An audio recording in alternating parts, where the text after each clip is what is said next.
I just want to be aware of everyone's time, so I thought we should get started. And if you haven't signed up or put your sign-in sheet, just be sure you do it on the way out. And there's a handout that you can take with you as well. I'm Kathy Hardwick. I'm from the Leave Administration Group, and I brought a couple of my staff members with me as well. Lori Paradiso, Marianne Raw, and Dawn Rorties. And so as we go through this presentation, and feel free to ask questions as we go along. If I can answer something, I've brought my reinforcements to help me with that. We know this is an hour. Someone left their phone there? With this, we have a lot to cover in an hour, and we will stay behind at the end of the session. If someone couldn't get a question out or wants to talk to us after the fact, we'll be here for a little while longer in case you have some additional questions. What we're going to go over today is a brief overview of the following leave programs: FMLA, PFL, short-term disability, workers' comp, long-term disability, and the leave of absence program. What we're going to talk about within those programs is what it is. Oh, is that locked? Sorry.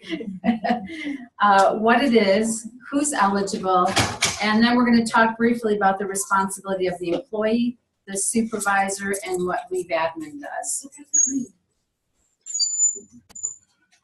The first program we're going to talk about is FMLA. Most of you are aware of FMLA. It's been around for many years. It's an unpaid job protected leave for up to 12 weeks in a rolling 12-month calendar year, and it's for certain reasons. And the qualifying reasons for FMLA would be to bond with a child, newborn, adopted, or a newly placed foster child. It could be to care for a family member, and the family members that we cover under FMLA would be a spouse, a domestic partner, a child, or a parent with a serious health condition. It can be for your own illness, so if you are intermittently out on an illness, obviously if you're out for a length of time, that would be short-term disability, but for intermittent leaves, FMLA could be covering your time. Or it could be for a qualifying reason under the military, for someone deployed to active duty. And those are the reasons you could take an FMLA. To be eligible, of course, we have more than 50 employees at the university, so that automatically makes us a company that has to administer FMLA. But the employee has to have been here for 12 months, and they have to have worked 1,250 hours immediately preceding the leave. Okay, so some people have got the time in and then they apply for an FMLA, but they were out and they didn't work the time, and that could disqualify them until they've met those hours. I know the screens are going to have a lot of information on it, so anything that I'm talking about today is also on our website. So if you can't read the slides and you're concerned that you might miss some information, we certainly have all this information on our website as well. For FMLA, if an employee is interested in applying for an FMLA, the medical certification forms that we require are out on our website. And our website address is here, and on the handouts that we have up front, the website is on those as well. And you'll see, I refer to this website quite often. The employees can print out the medical certifications, or if they don't have the ability to print a medical certification, there's a form on the site that they can request us to mail it to them, and we will do that within 5 business days.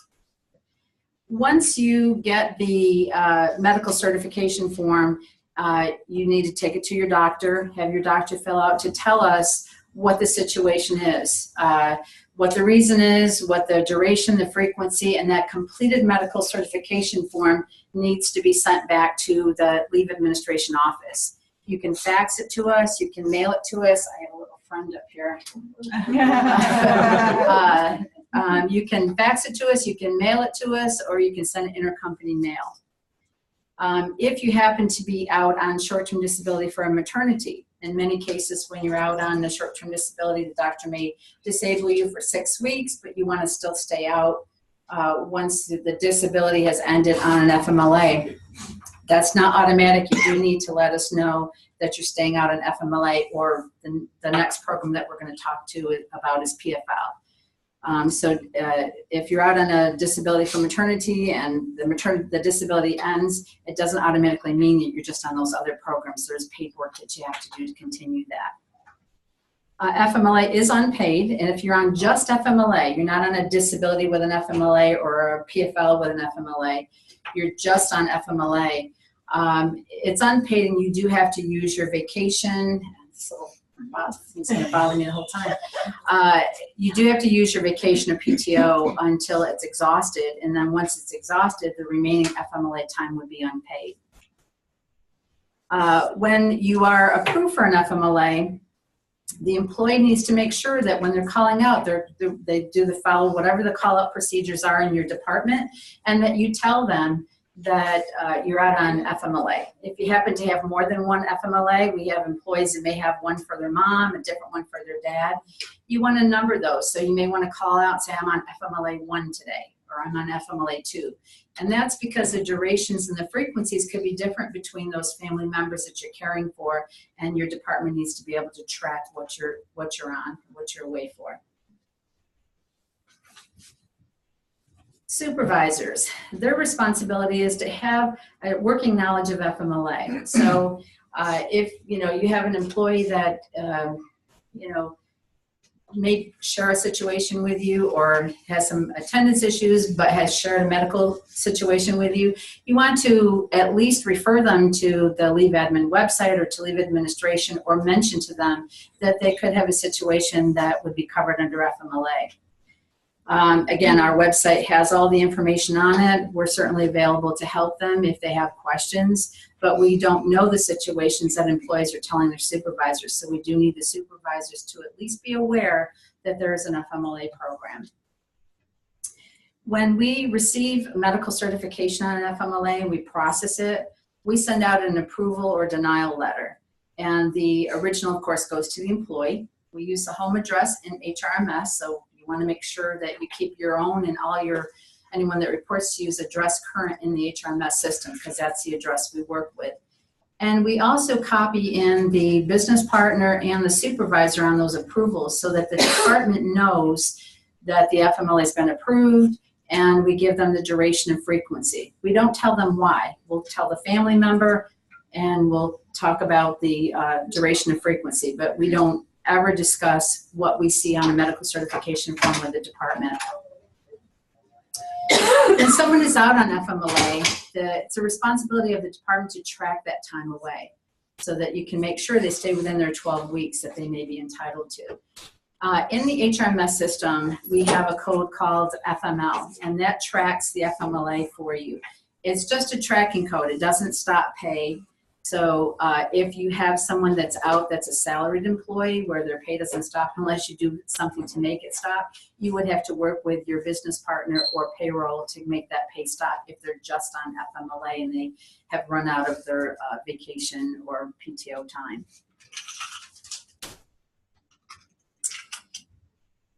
For leave administration, any request that we get to send out FMLA paperwork, we will process that within 5 business days.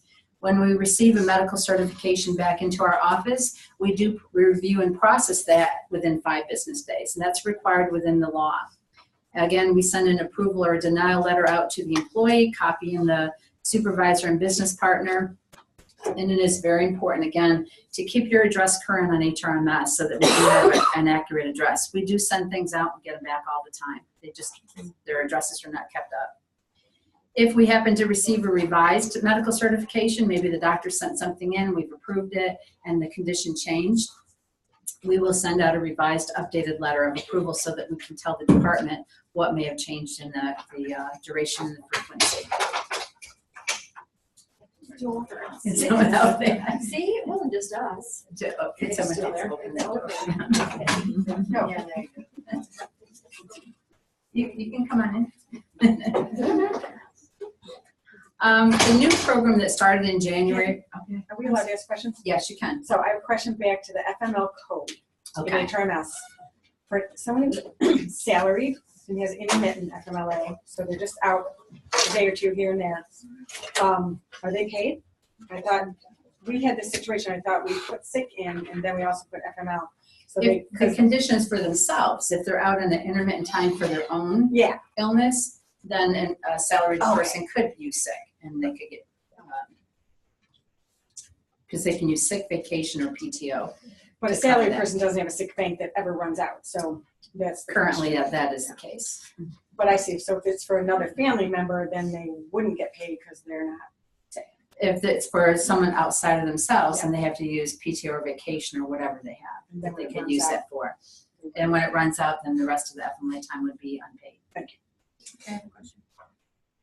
How small of an increment can people use FMLA? It can be as small as our payroll system can handle, so it can be an hour, half a day. It just depends on what the situation is and what the doctor approves as well. So if the doctor says that, the doctor approves 4 hours a day for once a month, and that's all it is. But it can be as low as our payroll system can accommodate. Okay, so the doctor makes that determination. Yeah, the doctor, because they have to fill out the medical certification, tell us what the situation is, the duration, frequency, anticipated time frame, all that kind of stuff, and then we put that in the approval letter to help the department track it. Okay. So if you have intermittent FMLA for a salaried employee, normally we can only do vacations in either 8 or 4 hour increments. So how does that work if they're only taking like an hour here, an hour and a half there? For a salaried person, you really wouldn't need to track something that low for a salaried person, but for a biweekly hourly person, you're tracking every minute. You could track the code, the FML The code you should always be Yeah. tracking, Yeah. yes, but you don't have to worry about putting vacation in for 30 minutes. If the department's is less, it won't take less than 4 hours, because typically for a salaried employee, if you leave an hour early, you just leave an hour early. It's not tracked like a biweekly hourly, it's tracked down to the minute. Paid family leave is a new program that the state rolled out January 1st, 2018. And as you probably know, everyone's trying to get used to this program. The insurance company's trying to get used to it. We're trying to get used to it. Even the state that rolled it out is trying to get used to it. Right now, it's a leave that provides eligible employees with wage replacement for time away from work for eligible reasons. I just want to make a note here, and I know it's fine print up there, but whenever you're out on a PFL and FMLA where the reasons are qualified under both plans, they will always run concurrently, even if you've only applied for one of the programs. Okay? Now under PFL, the qualifying reasons are to bond with a newborn, newly placed or adopted child. It could be to provide care for an eligible family member. Now, the eligible family members are different under PFL than FMLA. FMLA is a little bit more contained, where in PFL, it's a spouse and domestic partner, a child, any age limit. There's no age limit on PFL where there is on FMLA. Parents, and the parents can include your in-laws, step-parents, or in local parentis, or it could be also covered grandparents and grandchildren, which is not covered under FMLA. So they did expand the family members on the PFL program. You can also use it for the same military reasons if you're deployed to active duty that you can under the FMLA program. The PFL cannot be used for your own illness, and that is different than the FMLA. How to be eligible for PFL? Well, if you're an employee and you're scheduled for 20 hours or more per week, you have to have worked 26 consecutive weeks. If you're an employee that's scheduled for under 20 hours, you have to work for at least 175 days. Once you're eligible, you're always eligible unless you leave the university, and then if you're rehired, you start your count all over again. In 2018, the PFL benefit is a maximum of 8 weeks in a rolling 12-month period. The other thing, when the state came up with this program, they kind of tied it to disability a little bit, whereas in short-term disability, which we're going to talk about in a little bit, that's a maximum of 26 weeks, whereas PFL is a maximum of 8. But combine those two programs, you can't be out more than 26 weeks with a combination of PFL or STD and a rolling 12-month period. So if, for example, someone took short-term disability in 2017, and they were out on disability for 20 weeks.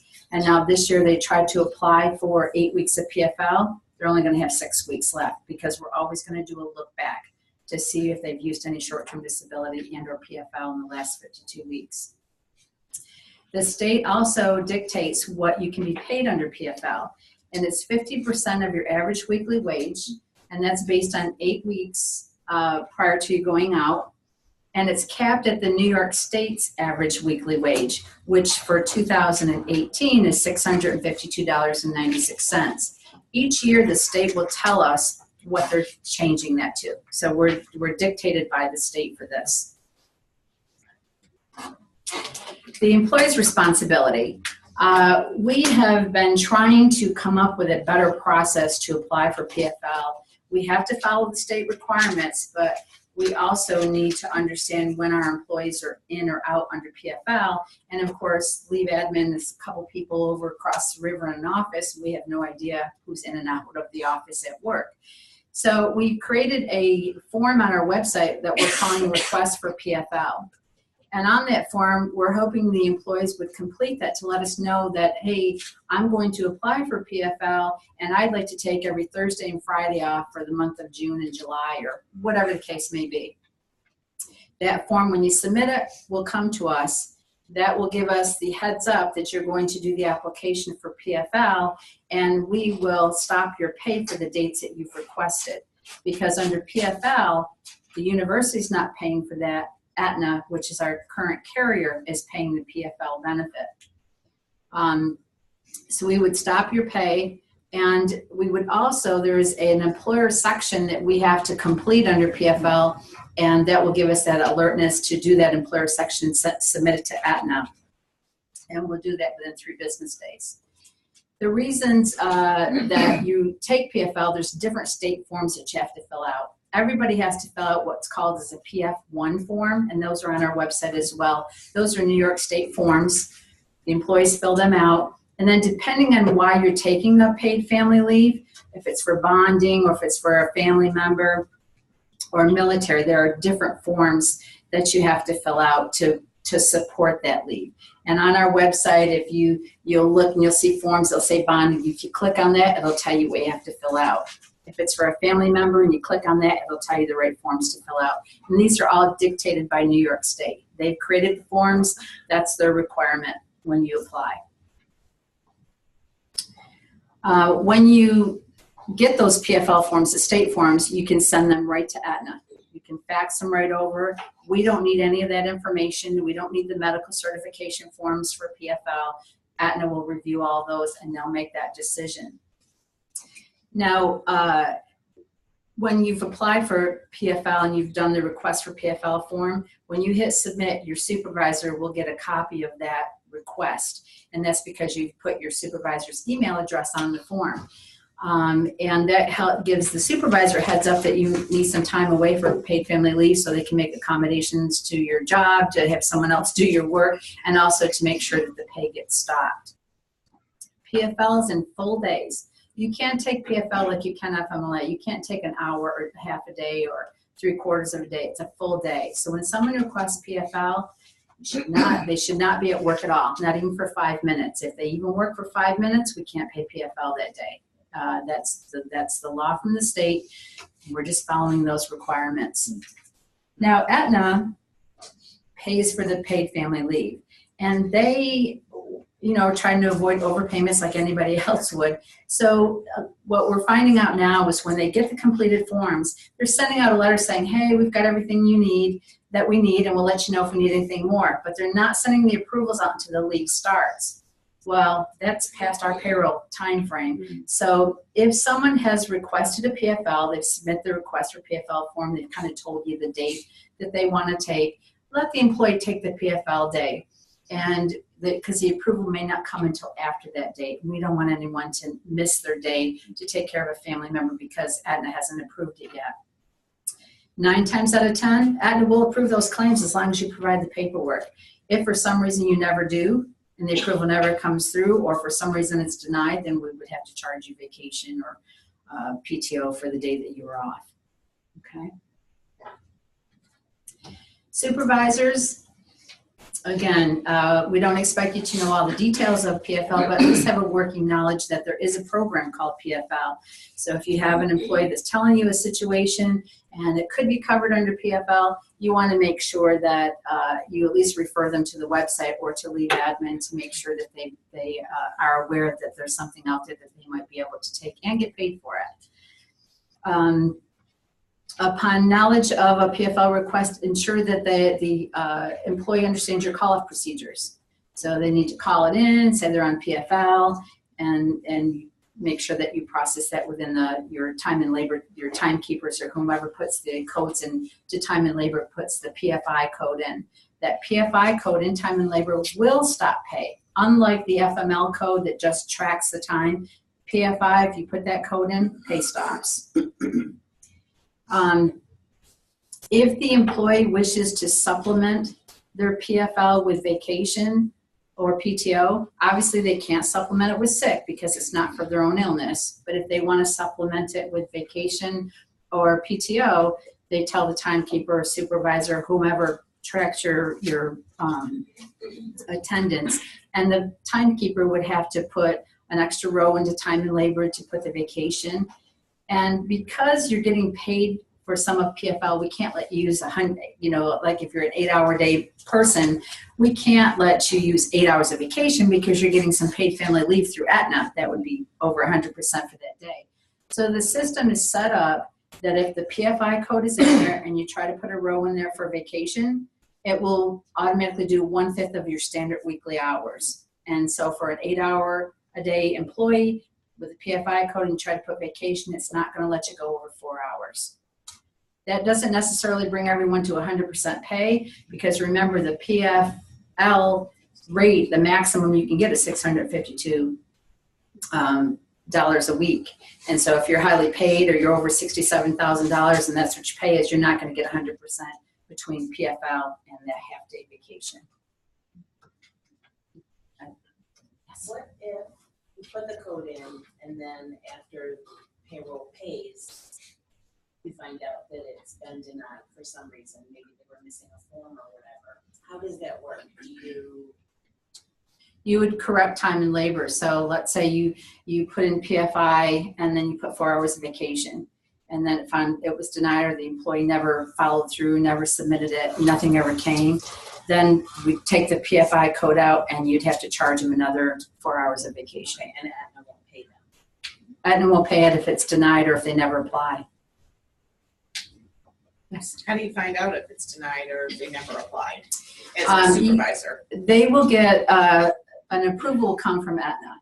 Right now, the approvals we're getting them, and some supervisors are getting them. And I'll explain. We have a master list that's at Aetna, and it's been used for disabilities in the past, and we're using it for PFL.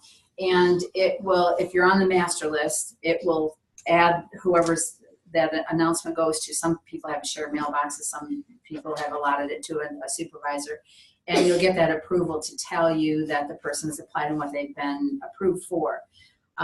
We are working through that master list because there were some divisions, departments that were never on it, and we're adding divisions and departments onto those master lists, and we'll keep that running corrected as we get new knowledge of other things that are missing on that master list. And the employee will get the copy of the approval too. If you have an employee that goes out and you put PFL and you haven't gotten anything, there's two things you could do. One, ask the employee for a copy of their approval. And if they don't have it, that could be an issue. Or check with leave admin, and we can at least tell you that we got it and forward it to you. But we're trying, because the volume is so heavy through our office, we're trying to make sure that Aetna has a better master list so that they can. They will send denials. Oh yeah, they'll send denials But too. if they never even applied, they just told you that they did. Aetna won't be able to send a denial because they don't know they applied, Right. but you do know, and that would be the employee to say, I don't have your approval yet. We've been waiting for a while. Could you be sure to give me a copy of that? And you can check with us. We would know at least if they asked for something because we have to do the employer section. If we've never done the employer section, then we don't know they were going to ask for it either.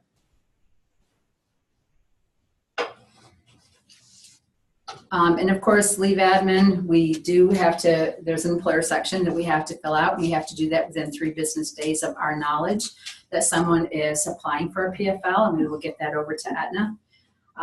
We also, when we get the request and there is some firm dates on it, we're getting some requests that are like not giving us firm dates, but if we know firm dates that someone's requesting PFL, we will go ahead and try to put those PFI codes into the system to help the departments, because the key is to stop that pay. We don't want to have the university pay and Aetna pay, because now we have an overpayment situation where we have to go back and collect the money back from the employer. So we're trying to get ahead of the game. It's a work in progress. You know, we will continue to try to make a better process, but this is the one we have right now. And we continue to work with Aetna. So if we send something out and we're not getting any approvals back, we're also going to follow up with Aetna saying, did they ever apply? Do you have anything with them? Because we're trying to reconcile what we think happened and what Aetna has thought happened.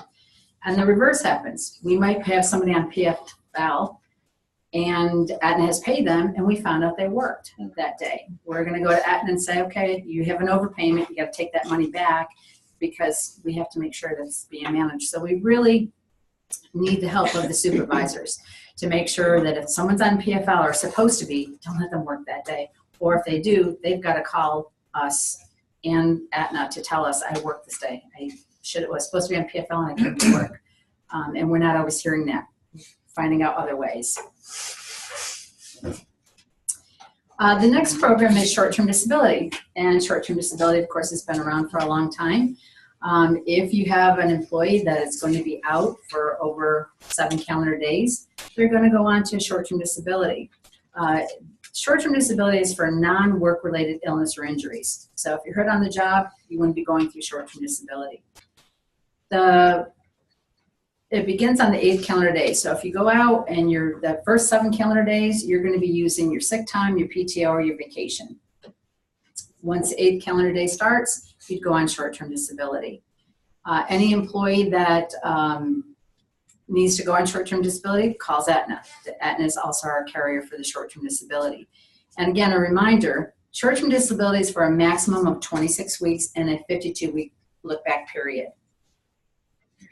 Short-term disability, 26 weeks, PFL, 8 weeks. But the combination of those 2 benefits can only be a maximum of 26 weeks. So, you know, sometimes we could have a situation where someone had a disability in 2017. They used, 10 weeks of short-term disability. They go out this year and the doctor has approved them for 20 weeks. You're only going to get 10 more weeks or 16 more weeks of short-term disability if the doctor has approved them for more than the time that they've exhausted their short-term disability and the new claim that they've incurred. They might be without pay for a while. So we're always going to look back, and we're going to only load the banks for what they have left in that last 52-week period. All employees are eligible for short-term disability. Full-time, part-time faculty and staff, and TAR employees are eligible as well. It's at a different payment level, but everyone's eligible for short-term disability. And this little friend is back. FMLA automatically runs concurrent with short-term disability. So when you're putting the disability codes in time and labor, if you are the ones that do that in your department, you have to be sure to put the FML codes in as well, because it does count toward their 12 weeks. Oh, wait, could you say that again? If you're on a short-term disability, the FMLA automatically runs concurrent with short-term disability. So when you're trying to track the time and you're putting the DBL codes in time and labor for short-term disability, you want to make sure that you're putting in FML codes as well, because you want to be able to count that they've taken that time toward their 12 weeks. The employee's responsibility, obviously, if you're not going to be at work, you have to follow the call-off procedures of your department and let them know that you're not going to be in that day. If you anticipate that you're going to be out over those 7 calendar days, you need to call Aetna. Aetna is our disability carrier.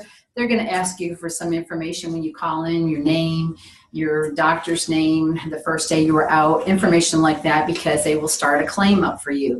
You have to be sure that your doctor is giving Aetna all updated information on your disability. each time you see the doctor and you go to the appointment, make sure Aetna gets updated on that, because they're going to manage that claim and they're going to approve or deny that claim and let us know if we should continue to pay you disability. If your doctor, none of us are at the doctor's appointment with you. So if you're at the doctor and the doctor says, you can return Monday full duty, make sure you kind of give your supervisor heads up. I can come back on Monday, I can come back, June 1st, so that they have an idea, because your supervisor is trying to keep the work going and they have to make sure they have the right backfills and have an anticipated time of when you can return. If the employee is returning to full duty, just let your supervisor know, heads up, I'm back on Monday, I have no restrictions. And make sure that Aetna knows that, because they will need to close down that claim and they want to make sure that the doctor has supported you to return to work and it's not just the employee saying they can return to work. If you're going to return to work with restrictions, you have physical restrictions or you have reduced hour restrictions, the doctor needs to tell Aetna specifically what those restrictions are and the length of time. Aetna will then reach out both to our return to work coordinators and to the department to say, here's the restrictions, can you accommodate it? Department says yes or no. Marianne Raw, who's here today, and Deb Martin are the return to work area that will make sure that they review those restrictions, make sure that the employee is coming back to a safe return. We don't want anyone getting injured when they get back to work or coming back too early. However, anybody that goes out on short-term disability in 2018, when you return to work in any capacity, even if it's reduced hours, your short-term disability does end. That's a little different than in the past, but it does end. If the employee is out and cannot return, and they are out for 26 weeks and they're exhausting their short-term disability, they may be eligible for long-term disability, or in some cases, a leave of absence. The supervisor, when they have an employee that's calling out and they're going to be out beyond the 7 calendar days, there's a form that, first of all, tell the employee to call Aetna, to make sure that the employee gets the claim started with Aetna. But there's a form that the supervisors should fill out that's on our website under the short-term disability section that reports a short-term disability. And on that form, you tell us the dates that the person was first out, and you can also put on the form who you want to get copies of the email notifications that we'll get back from Aetna. They'll use the master list that I talked about earlier, but sometimes on the master list it might be someone higher level in the department and you want it down to like the supervisor or the manager. You can put that on the form and Aetna will add that onto that particular claim. Also, your timekeeper would have to put the DBL codes into time and labor. The code for short-term disability is DBL, and you would start that on the 8th calendar day. Now, we do understand when you call in for a disability, your doctor is not going to get that form right over to Aetna the next day. And we don't want people to be without pay either when they're ill and they're trying to get better. So we have what we call grace pay. And so the department is allowed to go ahead and put that DBL codes in, and you can grace pay that employee for, if you're paid bi-weekly, hourly, or semi-monthly, you can grace pay the pay period that they went out and 2 pay periods after that. If you're paid monthly, it would be the pay period you went out and 1 pay period after that. And if the medical has not come in after that part, we're not going to let you put the DBL codes in, and we're not going to pay disability. So it's obviously, by that time, the doctor should have their medicals in if the employee has gone to the doctor.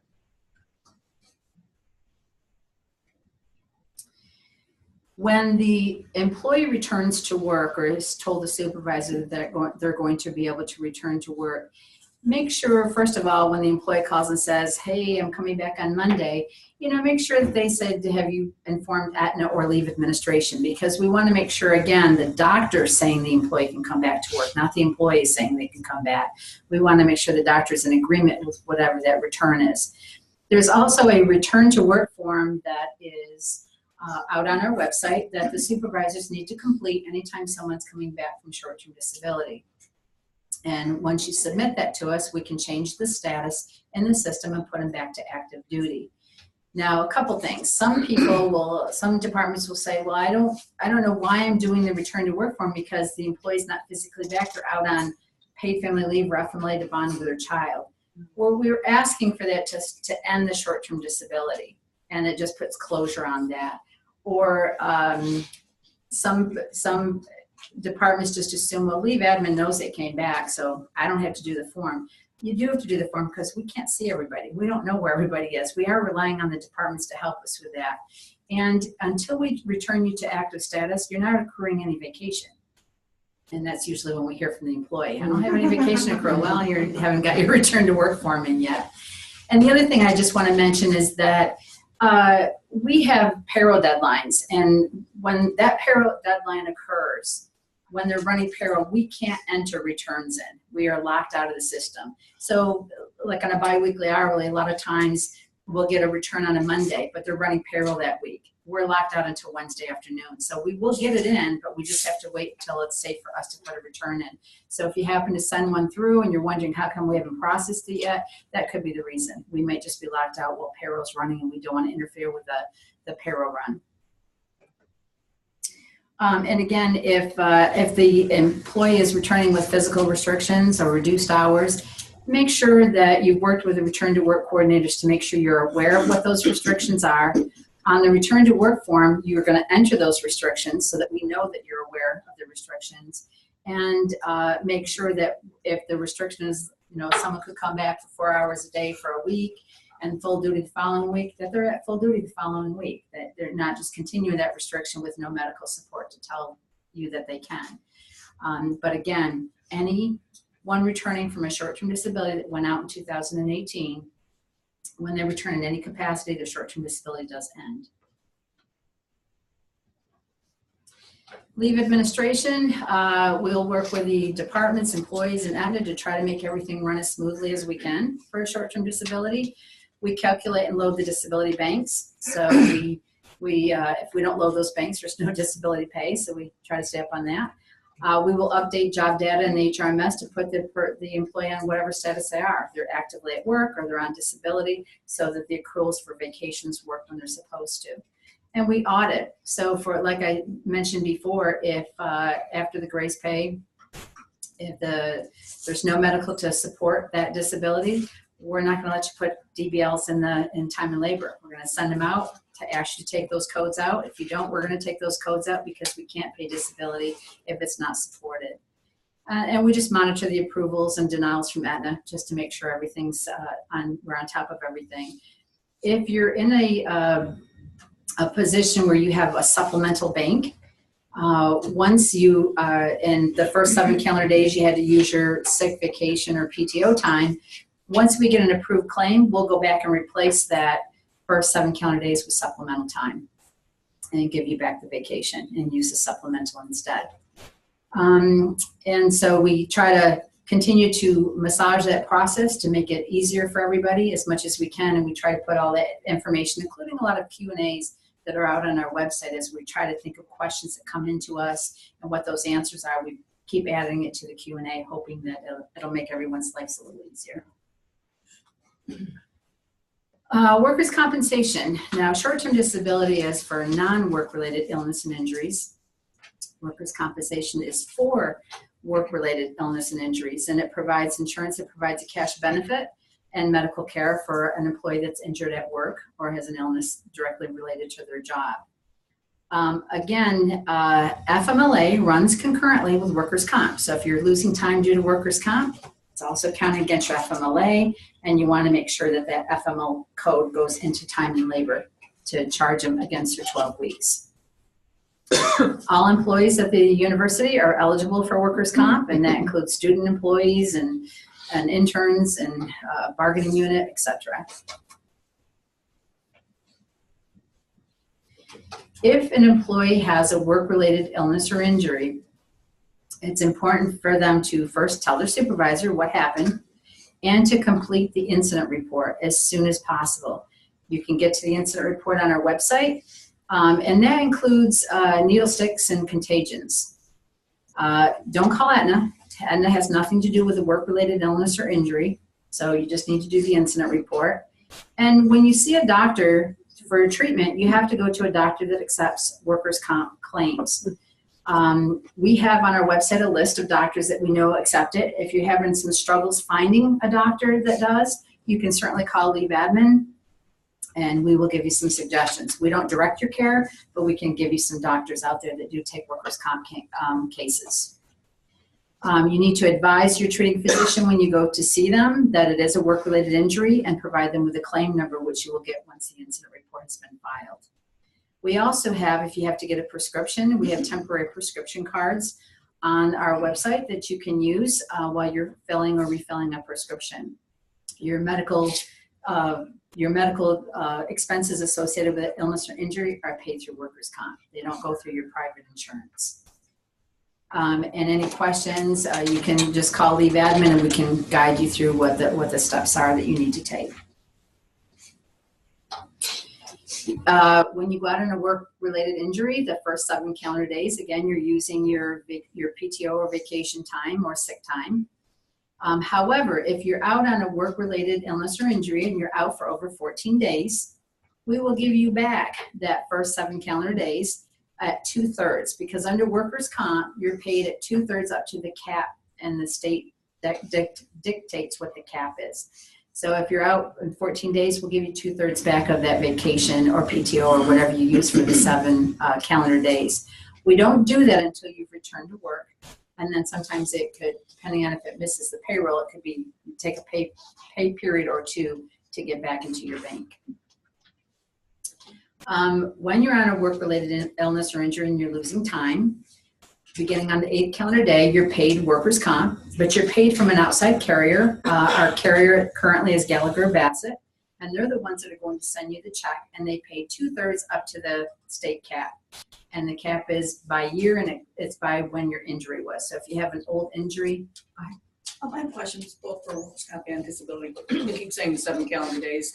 What if somebody's out that 8th calendar day and they come back the 9th? That 8th calendar day puts them on either on workers' comp or disability. They have no choice. Yeah. Okay. Yeah. Thank you. So they're going to have to do the paperwork to support it. Where was I? Just saying that Gallagher Bassett pays the workers' comp, and it's 2/3 up to the whatever the cap is that the state dictates, and they change that usually every year. And if you're go back out on an old illness, you may be capped at the rate it was at the time that the injury occurred. Supervisors, be sure that when someone tells you of an illness or an injury, that you make sure that that incident report gets taken care of and that that's filled out within 24 hours. It's important to get an early start on that and get going on that, because we get fined for late reports, and we don't have any control over what the employees are doing out and about. So we have to make sure that those incidents are reported as quickly as possible, so we get them onto the insurance company and get them indexed so that we're not fined by the board. If you happen to have a serious situation, loss of an eye, hospitalized, or something very serious, make sure you also notify EH&S, as they have their responsibilities that they have to take care of as well. Any documentation that you may get from the employee, send it off to Leave Admin. Don't put it in their employee file. Okay. Leave Admin, we will work between the employee. Oh, I'm sorry. For the form, is it 24 hours from when the employee lets you know about it? Yeah, I mean, you don't know anything until you know something, but if you're a supervisor, you hear of an accident, someone's telling you, work on it as quickly as possible to get that incident report in. Leave Admin will work with the employee, the department, the outside insurance carrier, Gallagher Bassett, and the workers' comp board to make sure everything stays in order. We will change the status in the system if there's lost time, and we'll put the workers' comp codes in the system to stop that pay. We will fill out all the board forms. We go to hearings. We just try to make the case as simple as possible for everybody and just try to bring it to closure as quickly as possible. And it's important that employees are returning safely. So we like to make sure we're monitoring everything, and then they're not just coming back when their doctor told them that they shouldn't be back. If you're out on a work-related injury for over 26 weeks, or you're on short-term disability, which is a maximum of 26 weeks. In some cases, it could be less if you've already used PFL or short-term within the last 52 weeks. If you can't return to work, we have a program called long-term disability. Everybody, when you first started with the company, you elected whether you wanted limited or full. Or if you're a part-time status, you could have waived it. But if you've exhausted your short-term disability, or you've been out over 26 weeks on a work-related accident, long-term disability is going to come into play.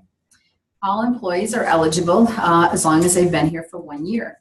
Now, if you're a new hire and you just started and you haven't made your decisions yet, you can get that 1 year waived if you had coverage through another employer and it was within 3 months of your start date here.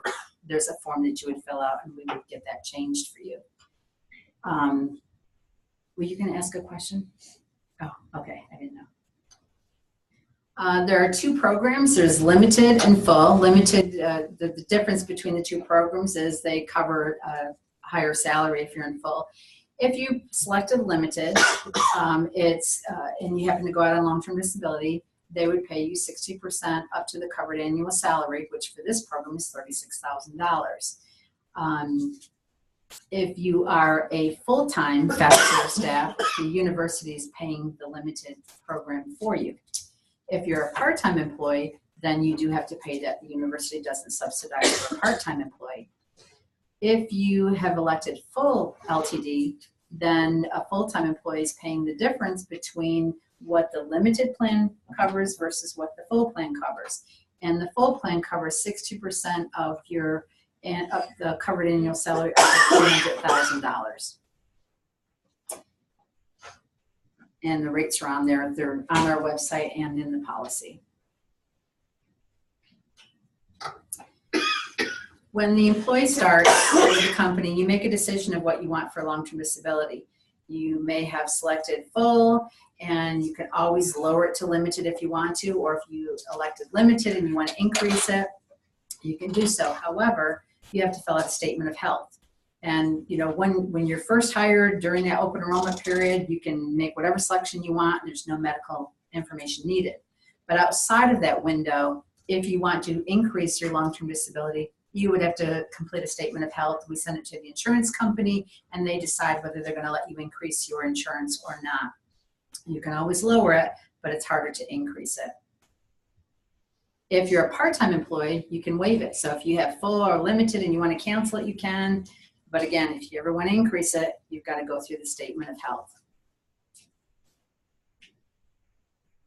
If you're out on a disability and your short-term disability, let's say you haven't used any short-term disability before, so you had full 26 weeks available to you, we typically monitor that. And about 4 months into your disability, when we don't have a firm return date, we will send you a long-term disability packet. So it's the employee's responsibility to, when they get that packet, to complete it. They complete a portion and their doctor completes a portion. When that comes back in, there's a portion that leave has to complete, the employer portion, and we'll send it all off to the insurance company. Our insurance carrier for long-term disability is currently called The Standard, and that's the company's name. When they get that full application in, they will review it and make a decision of whether they're going to approve your long-term disability or not. Why we send this packet a couple months before your short-term disability could end is because it could take the insurance company up to 45 days to make the decision. If your short-term disability ends and you haven't sent your packet in, and you finally do and it takes 45 days, you have no pay during that time frame. Now, obviously, when the insurance company, if they approve it, they'll retro pay back to when they would have started it, but most of us like to have continuous pay if we can to pay our bills.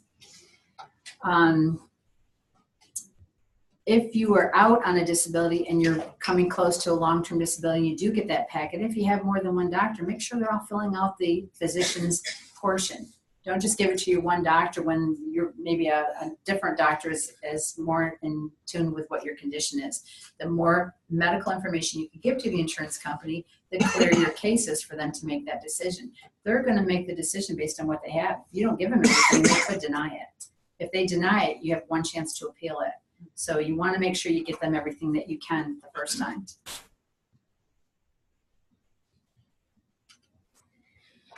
For supervisors, throughout when they're out on short-term disability, you get email notifications from Aetna. It kind of tells you if you think they're going to return or not, or if they're going to be exhausted. When it gets down to the part where they're going to go into long-term disability, you'll get a notification from leave admin that says that we're putting them on pending LTD. So you've been putting disability codes in right along, but once it goes to pending LTD, you can just kind of back up and wait for us to decide if there's a decision on the LTD answer. If they happen to just show up to work, short-term disability ends, or they're on pending LTD and they say, hi, back to work, you want to make sure they have a medical release, preferably before they start working. We want to make sure every employee that comes back to work can safely come back to work, that they're just not making the decision that my money's ending and I don't want to do this form, so I'm just going to show up to work. It's not good for the university, it's not good for the employee. So you want to make sure that they have provided a medical release either to leave admin or to standard or Aetna, depending on where they are in the situation. If they have some restrictions, you want to work with the return to work coordinators. They will review those restrictions and make sure they're solid, make sure that it can be accommodated, make sure we have end dates. And so you just want to make sure you're working with leave admin if they're coming back not to a full return. And we have the return to work form. So if they're coming back from long-term disability, there's a return to work form that you have to fill out so we know that they kind of showed up that day. If there's any restrictions, you're going to put it on that return to work form so that we can change their status in the system. Typically, when someone's on a long-term disability, this does happen. People do return from long-term disability, but they could have been out on long-term disability 6 months, maybe even a year, 2 years. When we do a return, we return them to the last position that they had prior to them going out. So if something has changed in that department, as soon as we return them, the department should go in and look at that and make any other adjustments, hour change, title change, location change, supervisor change, whatever needs to be done. You can't see it until we return them, but once we do that, we don't know what's changed on their jobs. Leave admin, as I said before, we'll monitor the disability or workers' comp, and we will send out an LTD packet as we know they're getting close to the end of those other programs.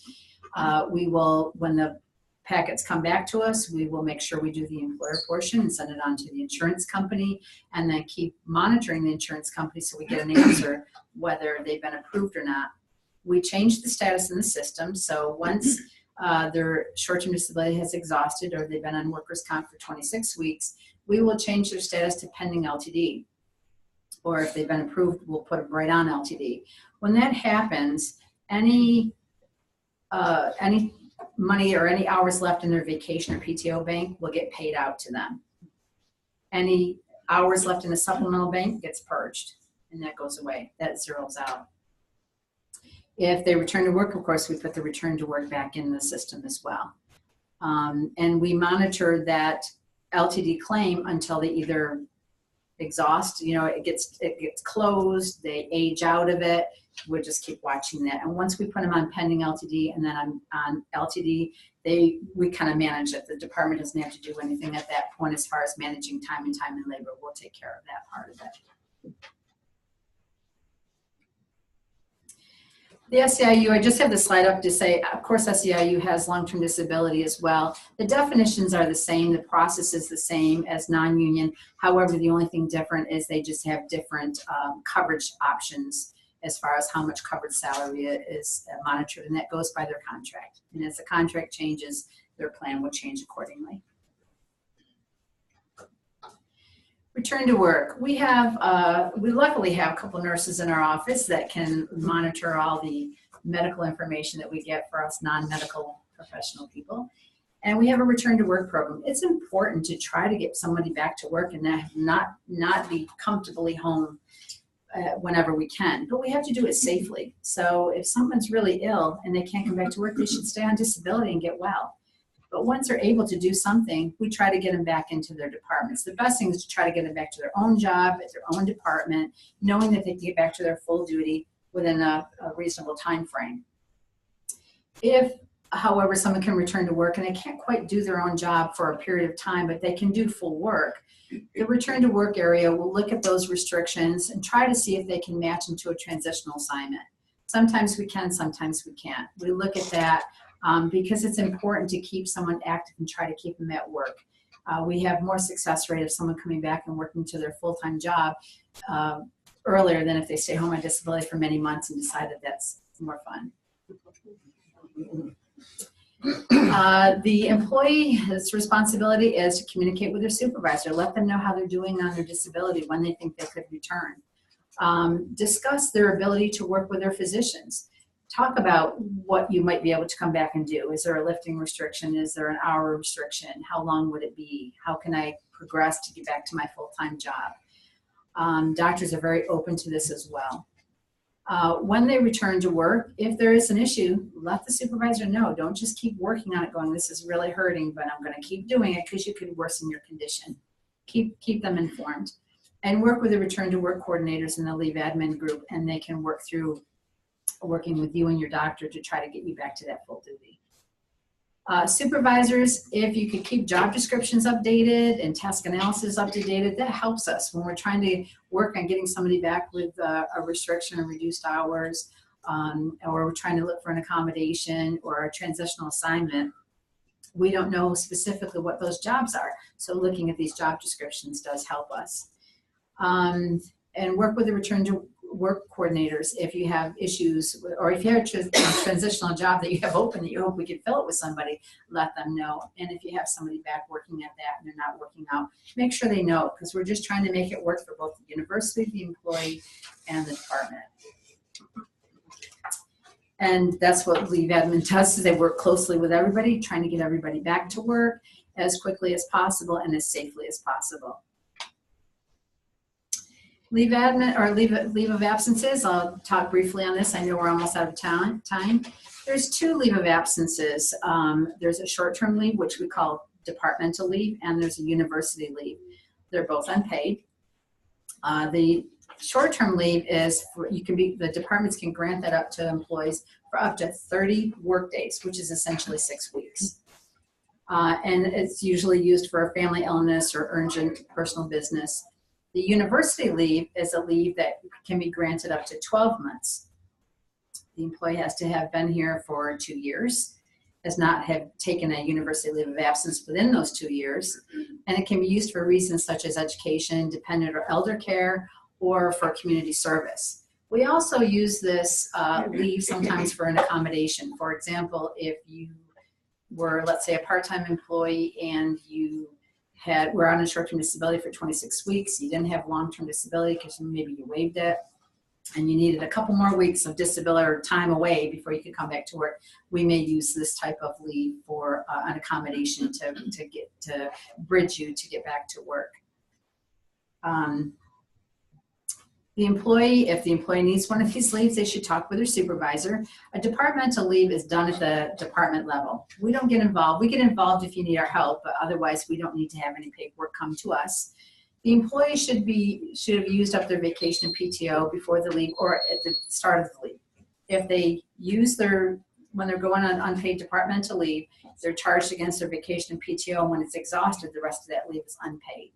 Most of the time, employees have tried to use all their PTO and vacation up and they have nothing else to do. And this leave is good for, instead of having somebody have to resign when they just needed a couple weeks. For the university leave of absence, when the employee discusses it with their supervisor and the supervisor says, yeah, work-wise, I could accommodate that, you're saying that you're holding the job open for them. So don't say, yeah, I'm good with the leave. I'm going to sign the form and let you take it. And then, 2 weeks later say, okay, now I got to get somebody else in here to do this job, because you're saying I'm letting you have this leave for up to a year or however many months you decide on that. When you go on a university leave of absence, there is a form that you have to fill out. It's on our website. The employee fills out a portion, the department signs off on it, it comes to leave admin. If the person doesn't have 2 years of service, and you don't necessarily have to send it to leave admin because they're not going to be approved because they don't have the service requirement unless there's a special circumstance. When we get that form, we will process it. We will send back an approval letter to the employee using the address in the HRMS system, and we will copy in the supervisor. We will also change the status in the system and put you on a university leave of absence. When that happens, pay stops, your vacation banks are paid out, and your supplemental banks are purged. You also go into the mix of you still continue to carry your medical and dental, but because you're not getting paid, there's no way to take the deductions out of your check because you're not getting a check. So you go into what they have a quarterly benefit billing system. So you're billed for those premiums on a quarterly basis.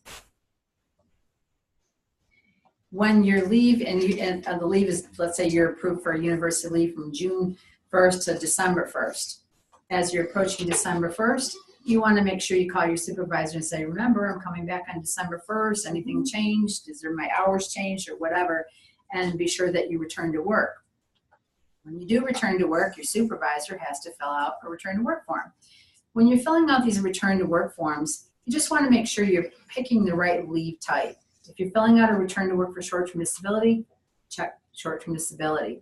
When you're filling out a return for a leave, you go down to the leave section, that's where the return to work form is, and leave would be the answer there so that we know what to do with that. We'll return the person in the system, they'll start accruing vacation again at that point, and they're back to an active status.